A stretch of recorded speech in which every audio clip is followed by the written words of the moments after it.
ஆமென். ஹல்லேலூயா. நான் இந்த சபைக்குள்ளே வரும்போதே நான் பார்த்தேன், எல்லாருடைய முகத்திலையுமே ஒரு சந்தோஷம். இது வெறும் பாஸ்டர் பென்ஸ் கட்டின மாதிரி தெரியல, நம்ம எல்லாருமே சேர்ந்து கட்டின ஒரு சந்தோஷம். இப்போ கூட இது ஒரு டெடிகேஷன் மாதிரி, ஒரு ஆராதனை மாதிரியோ தெரியல, ஒரு கல்யாண வீட்டுக்குள்ளே வந்த மாதிரியே இருக்குது எனக்கு. அவ்வளோ ஒரு மகிழ்ச்சி, அவ்வளோ ஒரு சந்தோஷம். மிக வறண்டதும் மிக கடினமானதும் ரொம்ப கஷ்டமான ஒரு இடத்துல தேவன் நமக்கென்று ஒரு இடத்தை கொடுத்து, ஒரு சபையை கொடுத்து, அதில் ஒரு பல திட்டங்களை கர்த்தர் வைத்து இந்த சபை எழுப்பும்படிக்கு பாஸ்டர் பென்ஸ் அவர்களுக்கு கொடுத்த நல்ல தரிசனத்திற்காக நான் கர்த்தருக்கு ஸ்தோத்திரங்களை செலுத்துகிறேன். கர்த்தர் எதையுமே நேர்த்தியாக செய்கிறவர் மாத்திரமல்ல, காரண காரியத்தோடு செய்கிறவர்.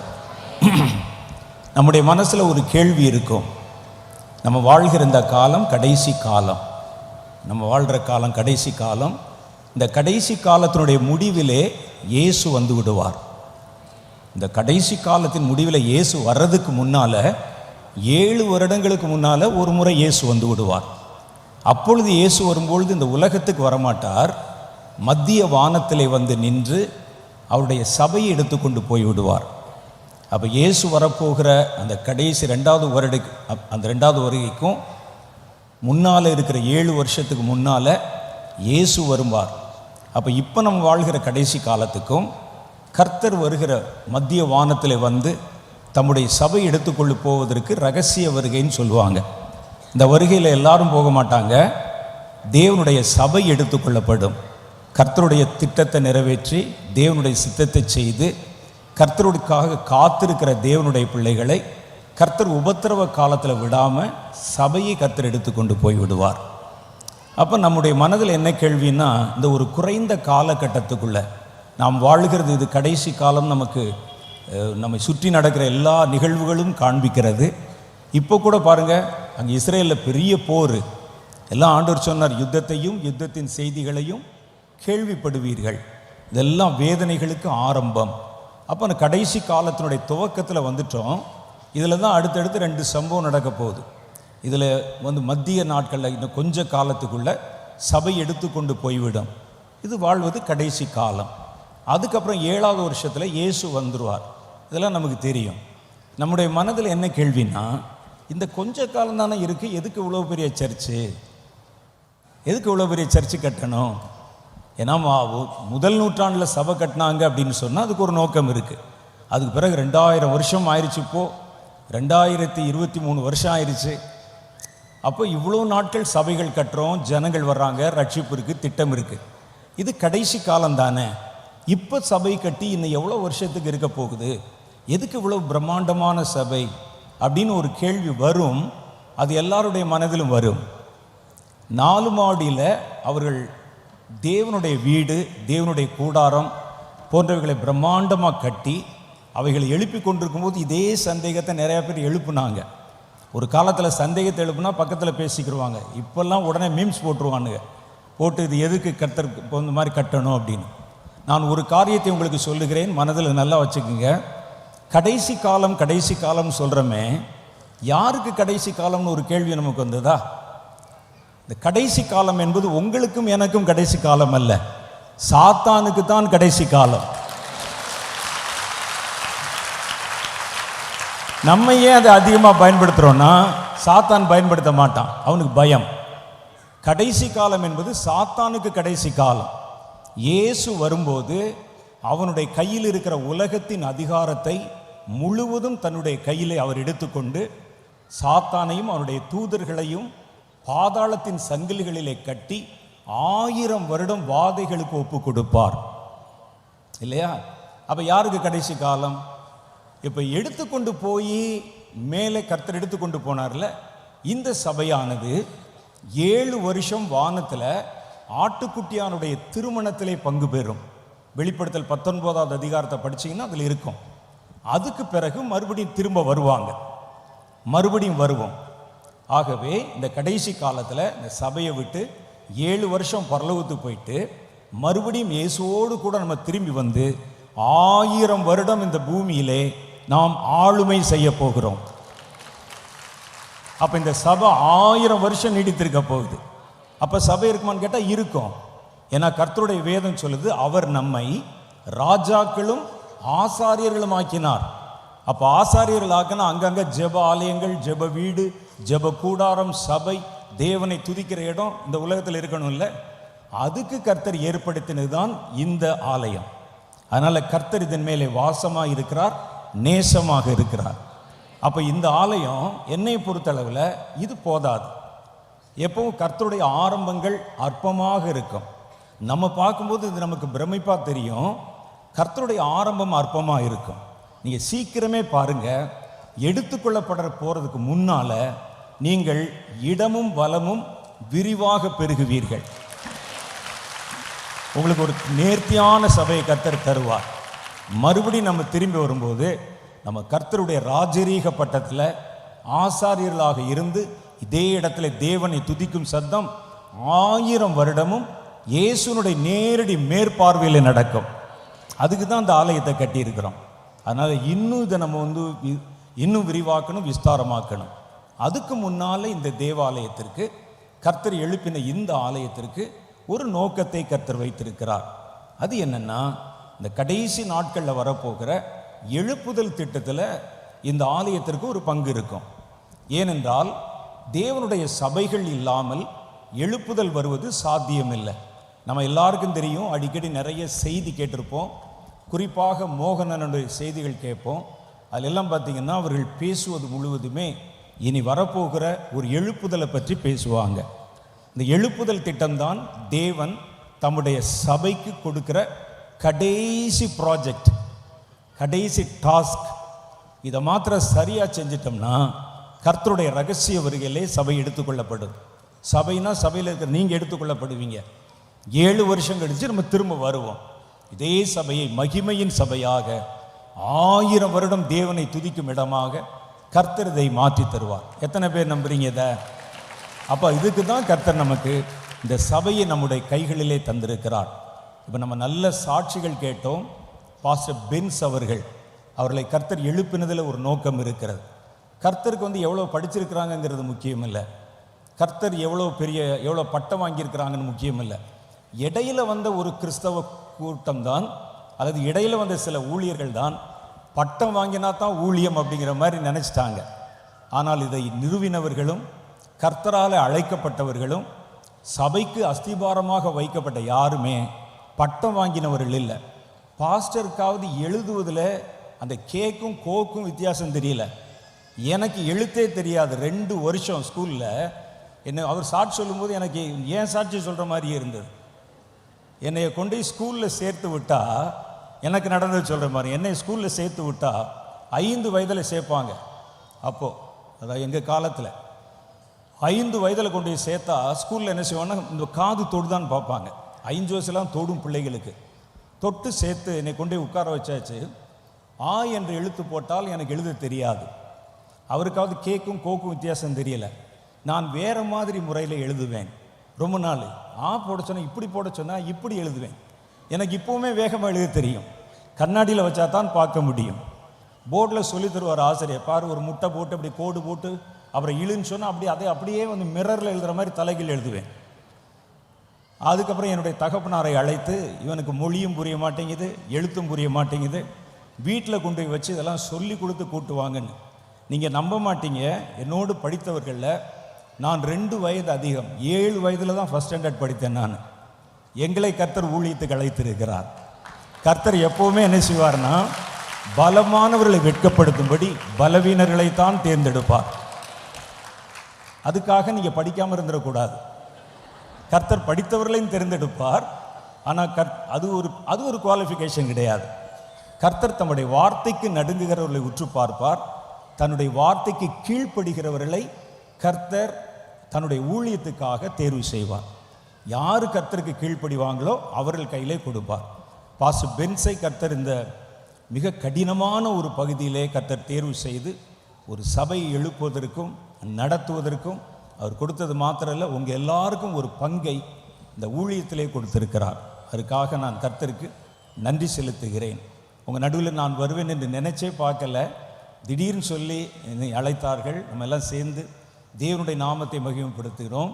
இவ்வளவு பேரும் ஒரே மாதிரி உற்சாகத்தோடு நம்மளே கட்டின ஒரு சபையில் நம்மளே செஞ்ச மாதிரி எல்லாருடைய மனதிலும் பாஸ்டர் பென்ஸுக்கு முகத்தில் எவ்வளோ சந்தோஷம் இருக்கோ அதை காட்டிலும் பல மடங்கு சந்தோஷம் உங்கள் முகத்தில் நான் பார்க்குறேன். இது உண்மைதான்.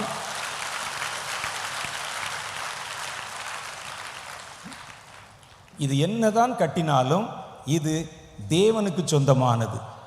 மோனனை அடிக்கடி ஒரு காரியம் சொல்லுவாங்க, இந்த இயேசு உடைக்கிறார் ஊழியம் எனக்கு சொந்தமானதல்ல, இயேசுவுக்கு சொந்தமானது. அதே மாதிரி தான் இந்த சபையும், கம்ஃபர்ட் சபையும் இயேசுவுக்கு சொந்தமானது. இயேசு நமக்கு சொந்தமானவர், அவருக்கு சொந்தமான எல்லாம் நமக்கும் சொந்தமானது. அல்லேலூயா. அப்படி பார்க்க போனால் இந்த சர்ச்சு உங்களுக்கும் சொந்தம், எனக்கும் சொந்தம். அல்லேலூயா. எல்லாம் கர்த்தருக்கு ஒரு தடவை நன்றி செலுத்தி கைதுகளை தட்டி தேவன் நமக்கு தந்த இந்த சபைக்காக கர்த்தர் நம்ம துதிக்கணும்.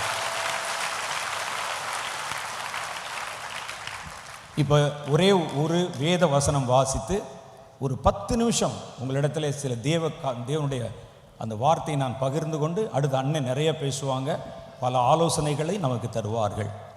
சங்கீத புஸ்தகம் 132வது அதிகாரம் 13, 14 ஆகிய வசனங்கள் சொல்லுகிறது. எல்லாரும் எடுக்கணும் பைபிள். சங்கீதம் 132, 13, 14. கர்த்தர் சீயோனை தெரிந்து கொண்டு இது தமக்கு வாசஸ்தலமாகும்படிக்கு விரும்பினார். அப்போ இது இடம் வாங்கணும்னு பாஸ்டர் விரும்பின மாதிரி தெரியல, இதை கட்டணும்னு சொல்லி நீங்கள் விரும்பின மாதிரியும் தெரியல. இதற்கு முன்பாகவே ஒருவர் விரும்பி விட்டார். கர்த்தர் இந்த இடத்தை தமக்கு வாசஸ்தலமாகும்படி கர்த்தர் விரும்பினார். அதனால தான் உங்களுக்கு இதை கட்ட முடிஞ்சது. ஒரு 5 ரூபாய ஒரு இடத்துல உள்ளே புதைச்சிட்டு அது பரியல் பண்ணிட்டு இவ்வளோ பெரிய காரியத்தை அறுவடை செய்ய முடியுமா? 100 மடங்கு விளைஞ்சா கூட 500 ரூபா தானே விளையணும், அவ்வளோதானே வரணும். இது என்ன 5 ரூபாய் வச்சுட்டு இவ்வளோ பெரிய கட்டடத்தை அறுவடை செய்திருக்கிறீர்கள். ஆனால் இது நீங்கள் விரும்பினதல்ல, கர்த்தர் விரும்பினது. அதுதான் கர்த்தருடைய வேதம் சொல்லுது. கர்த்தர் சீயோனை தெரிந்து கொண்டு அது தமக்கு வாசஸ்தலமாகும்படி விரும்பினார். இது நான் என்றென்றைக்கும் தங்கும் இடம், இதை நான் விரும்பினபடியினால் இங்கே வாசம் பண்ணுவேன் என்று கர்த்தர் வாக்கு பண்ணுகிறார். அல்லேலூயா. கர்த்தர் இங்கே வாசம் பண்ண போகிறார். வாசம் பண்ணுவது என்பது வேறு, ஆராதனை பண்ணுவது என்பது வேறு. வாசம் பண்ணுறதுன்னா ஒரு வீட்டில் குடியிருக்கிற மாதிரி கர்த்தர் முழுவதும் இங்கே தான் தங்கியிருக்க போகிறார். நீங்கள் வந்தாலும் வராவிட்டாலும், ஒருவேளை நீங்கள் 1 மணி நேரம் ஆராதனை பண்ணிட்டு வீட்டுக்கு போனாலும் கர்த்தர் இங்குதான் தங்க போகிறார். இது கர்த்தருடைய வாசஸ்தலமும் கர்த்தருடைய வீடுமாக இருக்க போகிறது. அதைத்தான் கர்த்தர் இன்றைக்கு உங்களுக்கு சொல்லும்படி சொன்னார். இதை நான் விரும்பினேன், இதில் நான் தங்கி இருக்க விரும்பினேன். ஒருவேளை பாருங்கள், கோயம்புத்தூரில் எவ்வளோ பெரிய பெரிய இடங்கள் இருக்கிறது. நீங்களே சொன்னீங்க இது ரொம்ப கடினமான இடம்னு. எனக்கு தெரியாத கோயம்புத்தூரை பற்றி. ஆனால் இந்த இடத்தை கர்த்தர் விரும்பினார். கர்த்தர் இப்படி தான் ஒரு வித்தியாசமான, அவருக்கு பெரிய மாட மாளிகைகள் பிடிக்காது. ஒரு சின்ன மாட்டு தொட்டிலை தேடினார். அது மாதிரி கர்த்தர் பாருங்கள் இந்த இடத்த விரும்பி வந்திருக்கிறாராம். நம்ம வச்சுட்டு ஆண்டவரை நீங்கள் வாங்கன்னு சொல்லி அழைக்கலை. இதை வைத்து நம்ம கொஞ்சம் சிந்திச்சு பார்த்தா என்ன தெரியுதுன்னா, நாம் எல்லாம் இந்த இடத்துல பிரதிஷ்டை பண்ணி ஆண்டவரே வாரும் இங்கே தங்கிரும் என்று அழைக்கிறோம். அப்படி இல்லை. நல்லா நம்ம யோசிச்சு பார்த்தா என்ன தெரியுதுன்னா, அவர் விரும்பி அவர் கட்டி உங்களை இங்கே அழைத்து வந்திருக்கிறார். அல்லேலூயா. நீங்கள் போன பிறகும் அவர் இங்கே இருப்பார். அப்போ கர்த்தர் இங்கே தங்க விரும்புகிறார் என்றால் ஒரு விஷயத்தில் நம்ம ரொம்ப கவனமாக இருக்கணும். அவருக்கு விரும்புகிறது எதுவோ அது மாத்திரம்தான் இங்கே செய்யப்பட வேண்டும். ஏன்னா அது கர்த்தர் இருக்கிற இடம் பார்த்தீங்களா, இந்த இடத்துக்குள்ள தேவன் விரும்பாத எதுவும் வந்துடக்கூடாது. தேவனுக்கு விருப்பமில்லாத எவரும் வந்து விடக்கூடாது. அது யார்தான் எவ்வளோ பெரிய ஆளாக இருந்தாலும் சரி, தேவன் அருவருக்கிற எந்த காரியமும் வந்துடக்கூடாது. ஏன் நான் இதை சொல்லுகிறேன் என்றால், இந்த கடைசி நாட்களில் ஆராதனை என்கிற பெயரிலும் இன்னும் தேவனுடைய ஊழியம் என்ற பெயரிலும் பல புதிய புதிய காரியங்கள் கொண்டு வரப்படுகிறது. சில காரியங்கள் நல்லா இருக்குது, பல காரியங்கள் தேவனுக்கு அருவருப்பானவைகளாக இருக்கிறது. தேவனை தொடர்ந்து தங்க வைக்கணும், தக்க வைக்கணும் நீங்கள் நினச்சிங்கன்னா, இது தேவன் எதையெல்லாம் விரும்புகிறார் என்று முதல் கடமை நம்ம எல்லாம் ஜெபித்து வேதத்தை நல்லா படித்து இது கர்த்தருக்கு விருப்பமானதா? கர்த்தர் இந்த முறையை விரும்புகிறாரா? தேவனுடைய பார்வையில் இது எப்படி இருக்கும் அப்படிங்கிறது யோசித்து நம்ம செயல்படும்படிக்கு நான் அன்பாக கேட்டுக்கொள்கிறேன். ஆண்டவர் சொன்னார், பரலோகத்தில் அவ்வளோ பெரிய இடம் இருக்குல்ல, அதை விட்டுட்டு ரத்தினபுரியில் ஒரு சின்ன இடத்துல விரும்பி அந்த இடத்துல தனக்கு ஒரு ஆலயம் கட்டும்படி நம்ம எல்லாம் கர்த்தர் அழைத்து நம்முடைய கைகளை திடப்படுத்தி பலப்படுத்தி அவர் இங்கே வந்து ஏன் தங்கணும்? ஏன் அங்கே பரலோகத்தில் ஏதாவது பிரச்சனையா பிதாவுக்கும் அவருக்கும்? ஏன் அவருக்கு இந்த இடத்துல ஒரு இடத்தை அவர் ஆயத்தமாக ஏன் தங்க விரும்புகிறார்? ஏன் தங்க விரும்புகிறார்னா அதுக்கு ஒரு காரணம் இருக்கும். அது என்ன காரணம் என்று வேதம் சொல்லுது பாருங்க. ஏசாயாவின் புஸ்தகம் 57வது அதிகாரம் அதில் 15வது வசனம். அதில் நான் சொன்ன இதே காரியத்தை சொல்றாரு பாருங்க. நித்திய வாசியும் பரிசுத்தர் என்கிற நாமம் உள்ளவருமாகிய மகத்துவமும் உன்னதமானவர் சொல்லுகிறார், உன்னதத்திலும் பரிசுத்த ஸ்தலத்திலும் வாசம் பண்ணுகிறவருமாகிய நான், அதாவது பரலோகத்தில் வாசம் பண்ணுகிறவருமாகிய நான் எதற்காக இங்கே வாசம் பண்ண விரும்புகிறேன் என்றால், நான் பணிந்தவர்களின் ஆவியை உயிர்ப்பிக்கிறதற்கும் நொறுங்கினவர்களின் இருதயத்தை உயிர்ப்பிக்கிறதற்கும் நொறுங்குண்ட பணிந்த ஆவி உள்ளவர்களிடத்திலே வாசம் பண்ணுகிறேன் என்றார். அவர் முதல்ல இந்த இடத்தை விரும்பிட்டாரு. இந்த இடத்துல வாசம் பண்ணுவதற்காக தெரிந்து கொண்டார். ஏன் வாசம் பண்ண போறேன்? வாசம் பண்ணுறேன்னா சும்மா அந்த வீட்டில் அப்படி உட்கார்ந்து இருக்கிறதா? இல்லை இல்லை. கர்த்தர் சொல்லுகிறார், இந்த இடத்தில் நான் வாசம் பண்ணி அறியப்படாத ஜனங்கள், ரொம்ப கீழ் நிலைமையில் இருக்கிற ஜனங்கள், வலது கைக்கும் இடது கைக்கும் வித்தியாசம் தெரியாத ஜனங்கள், நொறுங்கின மனம் உள்ளவர்கள், இவர்களை உயிர்ப்பிப்பதற்காக யார் நடுவில் வாசம் பண்றாராம்? நொறுங்குண்ட பணிந்த ஆவி உள்ளவர்களிடத்திலே வாசம் பண்ணுகிறேன். இப்போ நம்ம பாஸ்டருடைய சாட்சியை கேட்கும்போது நமக்கு நல்லா தெரியுது, அவருடைய ஆவி ஒரு கீழ்ப்படிதல் உள்ள ஒபீடியண்டான சாந்தமான, ரொம்ப எதையும் மேட்டிமையாக நினைக்காம, இவ்வளோ பெரிய கட்டடம் கட்டிட்டோம் அப்படின்னு நினைக்காம, எப்படி அவருடைய ஆவி பாருங்களேன், அப்படி கீழ்ப்பட்ட ஒரு ஆவியாக இருக்கிறார். இந்த ஆவியின் நடுவிலே கர்த்தர் ஏன் வாசம் பண்ண விரும்புகிறார் என்றால், நொறுங்கின இருதயம் உள்ளவர்களை கர்த்தர் இந்த இடத்தில் வைத்து உயிர்ப்பிப்பதற்காக இந்த சபையை தேர்ந்தெடுத்திருக்கிறார். இப்போ இனிமே பாருங்க, அதனால தான் கர்த்தர் நிறைய கிறிஸ்தவர்கள் இருக்கிற இடத்துலையோ பெரிய பெரிய தேவாலயங்கள் இருக்கிற பகுதியோ கர்த்தர் தேர்ந்தெடுக்காம, வலதுகைக்கும் இடதுகைக்கும் வித்தியாசம் தெரியாத தேவனால் உயிர்ப்பிக்கப்பட வேண்டிய இடத்துல கர்த்தர் தம்முடைய வாசஸ்தலத்தை ஸ்தாபித்திருக்கிறார். அல்லேலூயா. ஏன்னா அவருடைய வேலையே நீங்க பாருங்க, நான் சொல்றது நடக்குதா இல்லையான்னு பாருங்க. இந்த சபையிலே கர்த்தர் அறியப்படாத ஜனங்களை உயிர்ப்பிப்பதற்காக கர்த்தர் இந்த சபையை தேர்ந்தெடுத்தார். அதனாலதான் இவ்வளவு தாழ்மையான ஆவியுடைய ஒரு தேவ மனிதனிடத்திலே கர்த்தர் வாசம் பண்ணி, நான் வாசம் பண்ணுவதற்கு ஒரு இடத்தை ஆயத்தம் பண்ணு, நான் இந்த பகுதியில் ஒரு பெரிய காரியத்தை செய்ய போறேன். நொறுங்குண்ட இருதயம் உள்ளவர்கள், ஒன்றும் அறியாமையின் இருளில் இருக்கிறவர்கள், அவர்களை உயிர்ப்பிக்கும்படி. அப்படின்னா யாரை உயிர்ப்பிக்க முடியும்? மரித்தவர்களை தான் உயிர்ப்பிக்க முடியும். அப்ப பாவத்தில் மரித்தவர்களாக காணப்படுகிற திரளான ஜனங்கள் இருக்கிற பகுதியை நான் தேர்ந்து கொண்டு அங்கே வாசம் பண்ண விரும்புகிறேன். ஏன்? அவர்களை நான் இனிமேல் திரளாக இங்கே உயிர்ப்பிக்க போகிறேன், உயிர்ப்பிக்க போறேன்.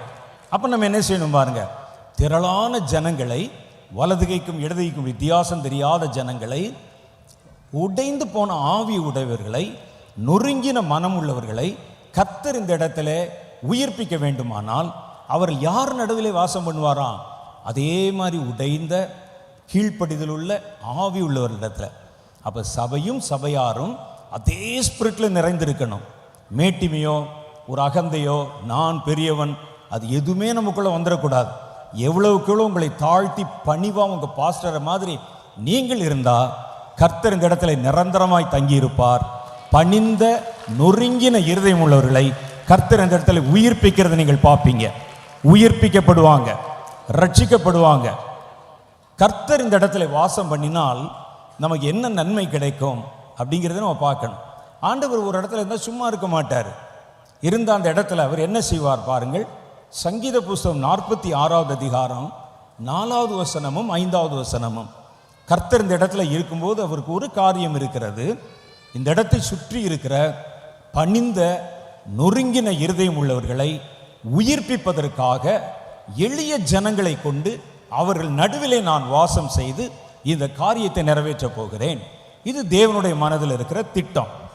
2வது, கர்த்தர் இந்த இடத்துல வாசமாக இருந்தா என்ன நடக்கும், நமக்கு என்ன கிடைக்கும்?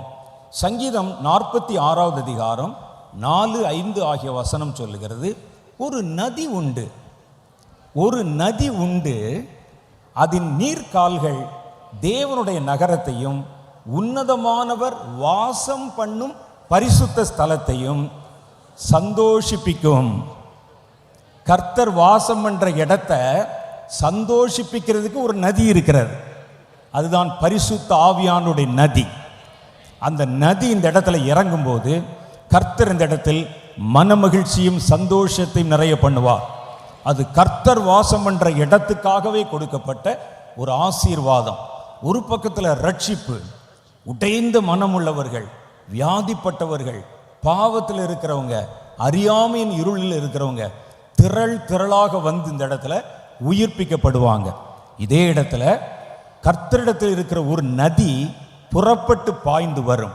ஏன்னா அது கர்த்தர் வாசம் பண்ணுகிற இடத்தை அது சந்தோஷிப்பிக்க வேண்டும். அதுதான் அந்த நதியினுடைய வேலை. அப்ப பரிசுத்த ஆவியானவர் இந்த இடத்துல நிறைந்திருப்பார், நதி போல ஓடுவார். அல்லேலூயா. அப்ப இந்த இடத்துல இதெல்லாம் நம்ம பார்க்க போறோம். இது சும்மா ஏதோ ஒரு 4 பில்லரை கட்டி மேலே கொஞ்சம் ஷீட்டு போட்டு ஒரு சர்ச்சு கட்டி விட்டோம் என்பதல்ல. இது கர்த்தர் வாசம் பண்ண தெரிந்தெடுத்துக்கிட்ட இடம். இதுல வந்து தங்கி தாபரிப்பதற்கு ஒரு நதி ஆயத்தமாக இருக்கிறது. அது சுற்றி ஓட போகிறது. இனி தேவனுடைய நதியின் வெள்ளம் இந்த இடத்துல நீக்கம் இல்லாமல் நிறைந்திருக்க போகுது. 5வது வசனம் சொல்லுது பாருங்க, தேவன் அது நடுவில் இருக்கிறார். எது நடுவில்? அந்த ஆலயத்தின் நடுவில். ஆகவே இது அசையாது. இந்த வாக்குத்தத்தத்தை பிடிச்சுக்கிறணும். கர்த்தர் வாசம் பண்ணி விட்டார் அல்லவா? யார் பொறாமப்பட்டாலும், ஒருவேளை கள்ள சகோதரர்கள் பொறாமப்பட்டாலும், கர்த்தரை அறியாதவர்கள் பொறாமப்பட்டாலும், உலகமே எதிர்த்து வந்தாலும், கர்த்தர் இருந்தால் அந்த இடத்தை யாரும் அசைக்கவே முடியாது. ஆகவே கர்த்தர் நமக்கு வாக்குத்தத்தம் கொடுத்திருக்கிறார். வளரும், அது தளராது, உயரும், உடையவே உடையாது. ஏனென்றால் கர்த்தர் அதிலே வாசம் பண்ணுகிறார். இன்னொரு காரியம் சொல்ல பாருங்க, கடைசி, அதிகாலையிலே தேவன் அதற்கு சகாயம் பண்ணுவார். இந்த இடத்தை குறித்து கர்த்தர் சொல்ற வார்த்தை, அதிகாலையில் என்னை தேடுங்கள், இந்த இடத்துல நான் உங்களுக்கு சகாயம் பண்ணுவேன். அதிகாலையிலே மனிதர்களுக்கு கர்த்தர் செய்த ஒரு பெரிய சகாயம் என்னன்னு தெரியுமா உங்களுக்கு? அதிகாலை சகாயம். 40 வருஷம் வனாந்தரத்தில் அவர் நடந்த போது அதிகாலையில் தன் வீட்டை திறந்து வெளியே பார்த்தா வானத்தின் மன்னாவை கொண்டு கர்த்தர் அவர்களை போஷித்தார். இதுதான் அதிகாலையின் ஆசீர்வாதம். அதே போல கர்த்தர் தம்முடைய வான மன்னாவாகிய தம்முடைய வார்த்தையின் ஆசீர்வாதத்தினால இந்த சபையை கர்த்தர் கண்டிப்பாய் நிரப்புவார். தேவனுடைய வார்த்தை, தேவனுடைய வல்லமை, தேவனுடைய ரட்சிப்பு, அதற்காகவே கர்த்தர் இந்த இடத்துல வாசம் பண்ண வைத்திருக்கிறார். அதிகாலையின் ஆசீர்வாதம் என்றால் அதுதான். அதிகாலை தினம் 40 நாட்கள் வானத்தின் மன்னா. அதுக்கு முன்னாலேயும் சரி பின்னாலேயும் சரி யாரும் அதை புசித்ததே இல்லை. அது வானத்தில் தேவ தூதர்கள் சாப்பிடுகிற ஒரு உணவு. அதை மனிதன் சாப்பிட்டான். அதை கர்த்தர் காலையில் நேரத்தில் தான் கொடுப்பார். வேறு எந்த நேரத்திலும் அது பெய்யாது. ராத்திரி சாப்பிடணும்னு சொல்லி பார்த்தீங்கன்னா திறக்காது. காலையில் ஒரு குறிப்பிட்ட நேரம்தான். அது தேவனுடைய வார்த்தையையும் கர்த்தருடைய மன்னாவையும் குறிக்கிறது. அந்த ஆசீர்வாதத்தினால் கர்த்தர் இந்த கூடாரத்தை நிரப்புவார். இந்த இடத்தை தேடி திரளான ஜனங்கள் கடந்து வருவாங்க. சகரியாவின் புஸ்தகம் 2வது அதிகாரம் 10, 11 ஆகிய வசனங்களை வாசித்து நம்ம ஒரு சின்ன ஜெபம் பண்ண போகிறோம். சீயோன் குமாரத்தியே, கம்பீரித்து பாடு, இதோ நான் வந்து உன் நடுவில் வாசம் பண்ணுவேன். அந்நாளிலே அநேகம் ஜாதிகள் கர்த்தரை சேர்ந்து என் ஜனமாவார்கள். இதைத்தான் கர்த்தருடைய ஊழியக்காரனும் கர்த்தருடைய தீர்க்கதரிசியுமாகிய நான் உங்களுக்கு கர்த்தர் கொடுத்த வாக்குத்தத்தமாக கொடுக்க விரும்புகிறேன். சீயோன் குமாரத்தியே, கம்பீரித்து பாடு, நான் வந்து உன் நடுவில் வாசம் பண்ணுவேன். அந்நாளிலே, நான் வாசம் பண்ணும் நாளிலிருந்து அநேகம் ஜாதிகள் கர்த்தரை சேர்ந்து என் ஜனமாவார்கள் என்று சேனைகளின் கர்த்தர் சொல்லுகிறார். அல்லேலூயா. கர்த்தருடைய வல்லமை இங்கே நிறைஞ்சிருக்கும், கர்த்தருடைய ரட்சிப்பு நிறைஞ்சிருக்கும். கர்த்தர் இங்கே வாசம் பண்ணுவார். நீங்கள் இந்த இடத்தை தெரிந்து கொள்ளவில்லை, கர்த்தர் இந்த இடத்தை தெரிந்து கொண்டார்.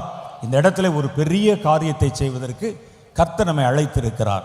இந்த தரிசனத்தை மாத்திரம் நம்ம வச்சு கர்த்தர் எதை விரும்புகிறார், கர்த்தர் என்ன செய்ய சொல்லுகிறார் என்பதிலே கவனம் வைத்தால் கர்த்தர் கண்டிப்பாக தாம் இந்த ஆலயத்தை, சபையை நிறுவினதன் நோக்கத்தை கர்த்தர் உங்கள் கண்கள் காண நிறைவேற்றுவார்.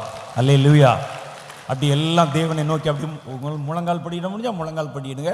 இல்லை எந்திரிச்சிட்டு உட்கார கஷ்டமாக இருக்குன்னா உட்காந்தே நீங்கள் தலை தாழ்த்துங்க. நம்ம எல்லாம் சேர்ந்து ஒரு சின்ன ஜெபம் பண்ண போகிறோம். இல்லை நாங்கள் நிற்கிறோன்னு சொன்னால் நில்லுங்க, தேவனை நோக்கி பாருங்கள். ஒரே ஒரு நிமிஷம். D minor.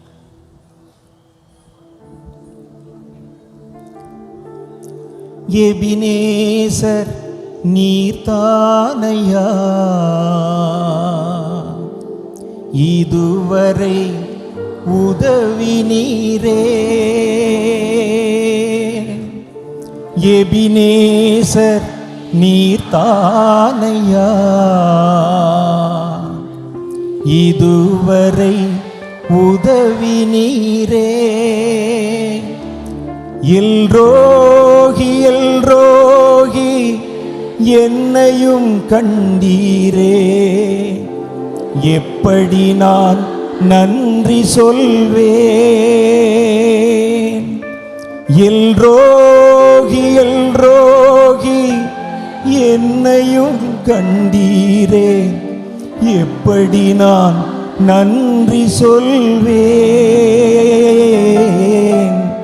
நன்றி நன்றி ஐயா, கோடி கோடி நன்றி ஐயா. எல்லாரும் சேர்ந்து நன்றி நன்றி ஐயா, கோடி கோடி நன்றி ஐயா. என்னை மறவாமல் நினைத்தீரையா, மனதார நன்றி சொல்வேன். என்னை மறவாமல் நினைத்தீரையா, மனதார நன்றி சொல்வேன். இரவும் பகலும் என்னை நினைத்து இதுவரை நடத்தினீரே. இரவும் பகலும் என்னை நினைத்து இதுவரை நடத்தினீரே. நன்றி நன்றி ஐயா, கோடி கோடி நன்றி ஐயா. நன்றி நன்றி ஐயா, கோடி கோடி நன்றி ஐயா. ஜீவனுள்ளோரின் தேவனே, உலகத்தின் முடிவு பரியந்தம் இதோ சதா சர்வ நாட்களிலும் நான் உன்னோடு கூட இருப்பேன் என்று வாக்கு பண்ணினவரே, தேவனாகிய கர்த்தருடைய கண்கள் இந்த பூமியிலே உலாவி வறண்டதும் விடாய்த்ததுமான இந்த நிலத்தை தேர்வு செய்து நான் இங்கே வாசம் செய்ய விரும்பினேன் என்ற வார்த்தையை தந்ததற்காக கோடான கோடி ஸ்தோத்திரம் ஆண்டவரே.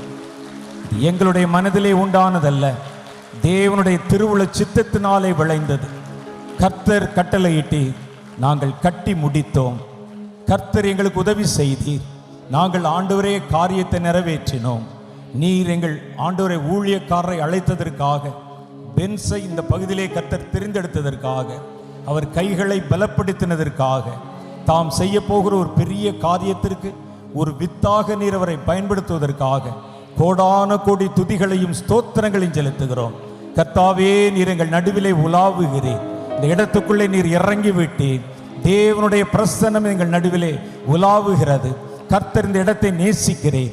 இந்த இடத்திலிருந்து திரளான ஜனங்களை வலப்புறமிடும் இடப்புறம் இருந்தும் கிழக்கிலிருந்தும் தெற்கிலிருந்தும் வடக்கிலிருந்தும் மேற்கிலிருந்தும் திரளாக அழைத்து வரப்போகிறேன். ஆண்டவரை நொறுங்குண்டவர்களை உயிர்ப்பிக்கப் போகிறேன். பணிந்த இருதயம் உள்ளவர்களை கர்த்தர் அழைத்து கொண்டு வரப்போகிறேன்.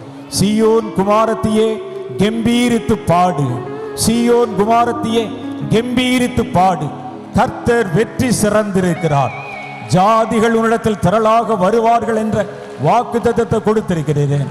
அதை எங்கள் கண்கள் காணப்போகிற நாள் சீக்கிரமே வருகிறது என்று சேனைகளின் கர்த்தாவே, உம்முடைய இரக்கங்களை முன்னிட்டு நாங்கள் மன்றாடுகிறோம். வல்லமையினால் உம்முடைய பிள்ளைகளை நிரப்பும்.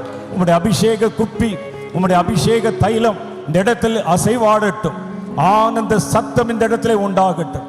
ஒரு நதி உண்டு என்று சொன்னீரே, அந்த நதி கர்த்தர் வாசம் பண்ணுகிற இடத்தை சந்தோஷிப்பிக்கும் என்றீரே, அந்த சந்தோஷம் இங்கே நிறைந்திருக்கணும். இந்த இடம் அசையக்கூடாது.